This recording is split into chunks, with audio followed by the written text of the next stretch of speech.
Thank you, Dr. Rahman, for organizing the event. Thank you, Mr. Akbar, Mr. Doval, for being panelists, and thank you for coming.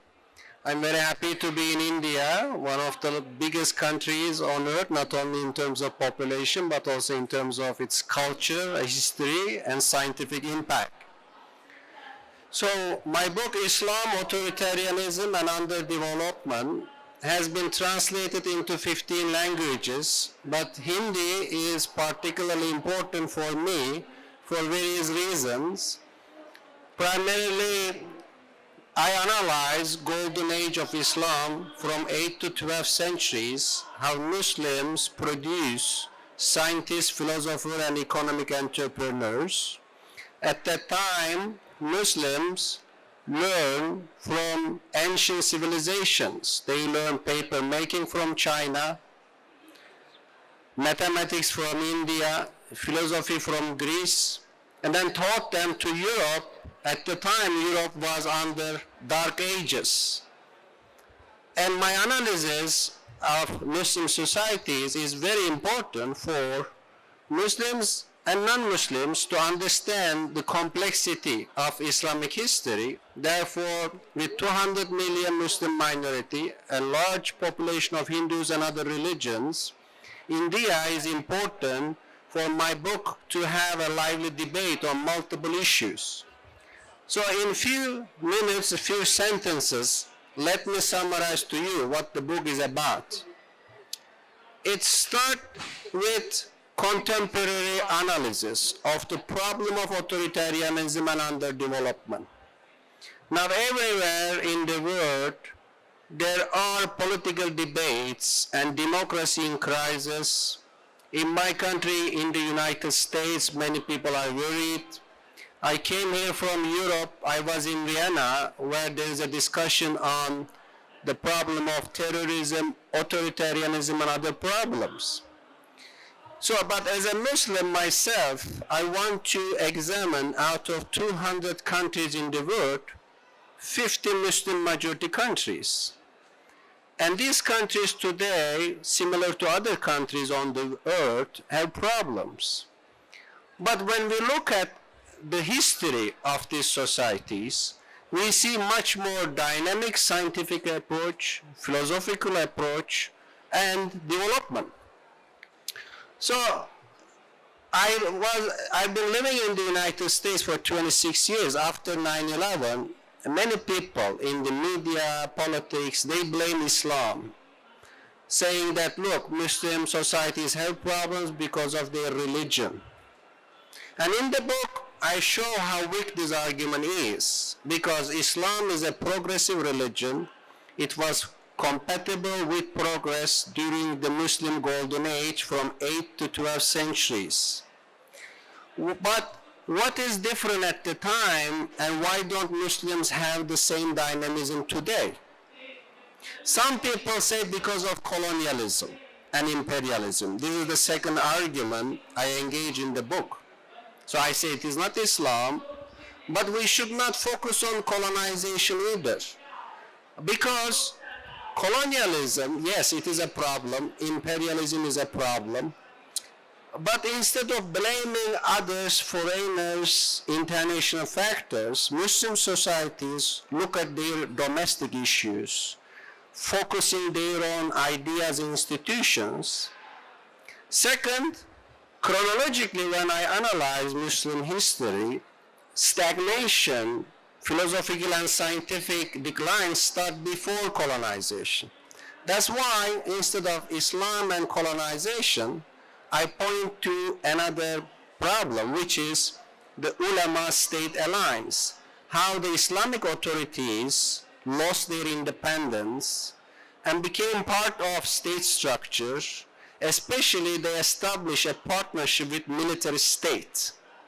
Until the 11th, 12th centuries, in the Muslim world, there was a separation between religious authorities, political authorities, economic entrepreneurs, and scholars of philosophy. At that time, there was diversity, there was religious multiplicity, and dynamism. Whereas later on, Muslims lost that, having multiple reasons. They started to have a partnership of religion and state undermining intellectuals and economic entrepreneurs, and it led to crisis. So, is this analysis only about Muslim countries? No, it is also about Europe. So Europe, from the 5th century to 11th, 12th centuries, were a very underdeveloped region. They had the Catholic Church and state alliance, no bourgeoisie, no philosophy. Europe did not have a city like Baghdad or a philosopher like Ibn Sina. But after the 11th, 12th centuries, Europeans started to have separation between religion and state, open universities, having merchant class with economic entrepreneurship in Italy, Netherlands, and then you have the rise of Europe. When we look at today, in the United States now, Donald Trump and Elon Musk and other big corporations coming together, which is a problem because my analysis says state and corporations should be separate. If they come together, it leads to corruption and decline of democracy. And this analysis telling you many things. It says how important the early Islamic scholarship is. Let me tell you some anecdotes.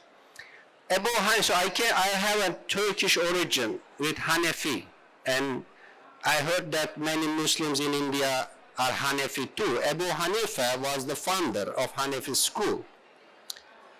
He was a silk merchant. Rather than paying by the state, he was an independent, economic, resourceful person. When the Abbasid Caliph in the 8th century invited Abu Hanifah to serve the state as a judge, qadi, Abu Hanifah said no. And the Abbasid Caliph said, you have to give me a reason. Then Abu Hanifah said, I am not qualified as an excuse. The Abbasid Caliph, the king of the time, was angry. You are a liar, you are the most qualified. Then Abu Hanifah said, a liar can never be a judge. Then the angry ruler put him in prison and he was poisoned to death. So this shows how Muslims in their early history have leaders like Abu Hanifah who appreciate the autonomy and independence of scholarship rather than politics. Today, unfortunately, we have the problem of political Islam, who even go beyond the classical ulama-state alliance in many countries who want to establish Islamist project from Taliban to Saudi Arabia, from Iran to other countries, combining religion and politics, which didn't work. Now Iran is in crisis, Saudi Arabia tried to reform itself. What is the solution? My suggestion to Muslim societies is that the solution is democracy, solution both for Muslim majorities and minorities to accept citizenship, to accept that every citizen, regardless of their religion, are equal. So therefore, in Malaysia, in Pakistan, in Egypt, Christians, Hindus, Chinese, Taoists, everyone should be given equal rights. Similarly, Muslim minorities, I am a minority in the United States as a Turkish American Muslim minority in America. I want my state treat me as an equal citizen, but I have duties and responsibilities as a citizen to help the society, contribute society.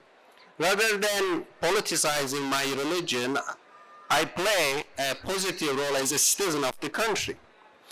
So let me conclude saying that my proposal is about secular state, democracy, citizenship. But when I said that, people said, in Tokyo, there was a scholar said, you came here to bring American project. And I told him, so what is the American project? Democratization of the Muslim society is an American project. And I say, I wish there was such a project. But United States never had the project of democratization.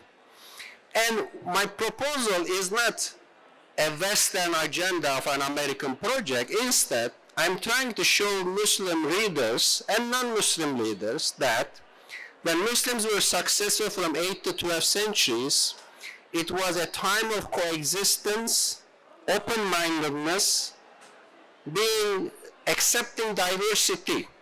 Therefore, if Muslim society is minority Muslim, majority Muslims, want to engage in democracy, progress, science, it is not westernization, it is not American European agenda, but it is their history.